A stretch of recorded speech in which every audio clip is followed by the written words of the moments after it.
Hi, my name is Tiffany Fallon, and in this video, I will be showing you around the medical library homepage and how to navigate to the library resources.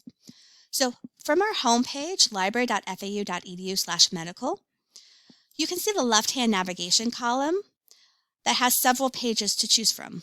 We're going to choose the library resources page to get started. So on this page, you'll notice the center blue box has a couple different options. You can search by keywords, or you can use one of the drop-downs to see different choices. So for instance, if I'm interested in seeing what our resources are narrowed by type, I can click on one of these options to see all my book resources, all my journal researches, and my search tool resources, which we'll get into in a moment. If I'm looking for a clinical practice resource, I can choose to drop down this drop box and choose one of the options. For my research drop-down, it's the same concept where I have multiple choices to choose from to see all the resources tools provided for that specific topic. So let's go ahead and jump into a search. I'm going to start with clinical key and I hit apply. Now, in my result list, I see options that have clinical key mentioned, but I actually want the resource itself. So I'm going to scroll down to the box and I see my resource over here. Now, the hyperlink on the left-hand side and in the browser will lead to an Open Authorized link that will ask you to verify your FAU NetID and password.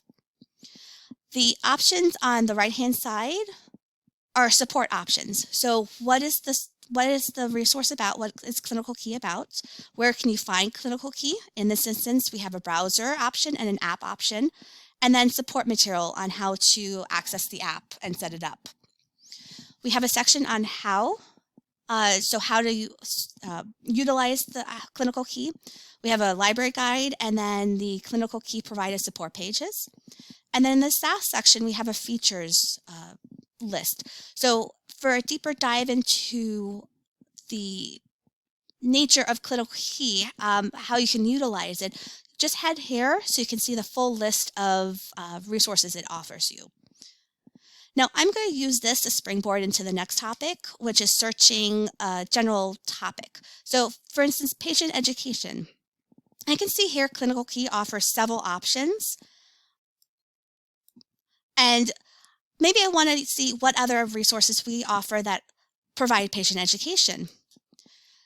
So scrolling back, I will go ahead and take out clinical key, and I'm going to use my clinical practice dropdown to choose patient education. When I hit apply, I can see that we have several resources that offer patient education, and they do highlight which languages they offer.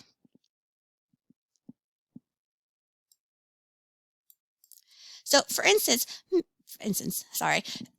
perhaps I want patient education in Chinese because I have a patient that speaks Chinese. So I would specifically choose Chinese as my keyword and patient education as my dropdown. And I see that we have 3 resources that offer Chinese as a patient education resource. Now, keep in mind that as you're doing your searches, I might go on to another search and hit apply, but I have a false negative because I have forgotten to take out my patient education dropdown. So you'll want to reset before you move on to your new search. Now, on the page, we do have a library resources catalog that is a static document if you don't wish to look up by keyword. If you have issues or encounter a problem, click here to report a problem to the COM library.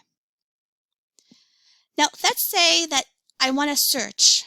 I'm at the library and I just want to search a journal or a database. How do I do that? Well, we can search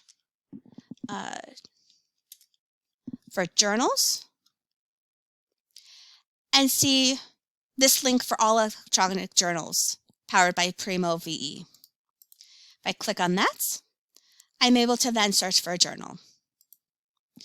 But I also have the option to narrow by type, search tools, hit apply, and I can see all our search tools that we provide for searching in various ways. So for example, journals, databases, all medical databases, which is narrow, it's searching by subject area, and then various support guides that will go over search tools. So for instance, how to search literature through the EBM steps. And then one search. Now, a way to go around this, if that's too many clicks, is just to drop down this research option and click electronic journals on the top. And here you'll see, this looks very familiar, it's the journal search option. You can toggle and find a new search where you can put in your articles or books, the journal finder, and then the database finder. So that's something that may be a little bit more intuitive for you to use. Now, let's say that you want to access one of your core books. Now, you've already saw a glimpse. I went back to a page, but I'm going to click Core Books, and I can see the core books in my box over here that I would choose first year, second year, or third and fourth year. We also have the option on the left-hand side where you can click Core Books and Study Tools, and you'll have a static document with various source material.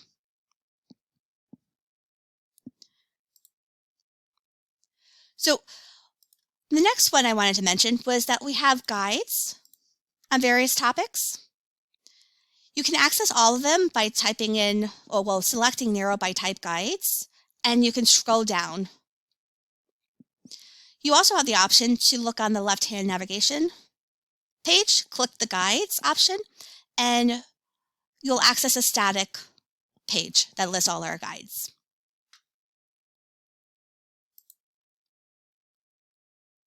And the last resource I'll mention is Interlibrary Loan. So you can choose to type in Interlibrary Loan to search and access the Interlibrary here.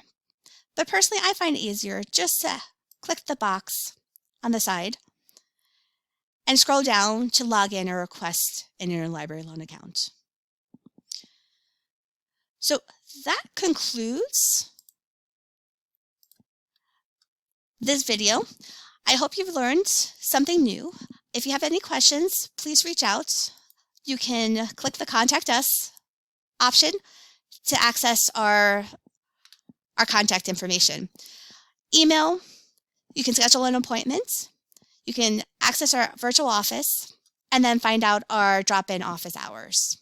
Okay, have a nice day. Bye.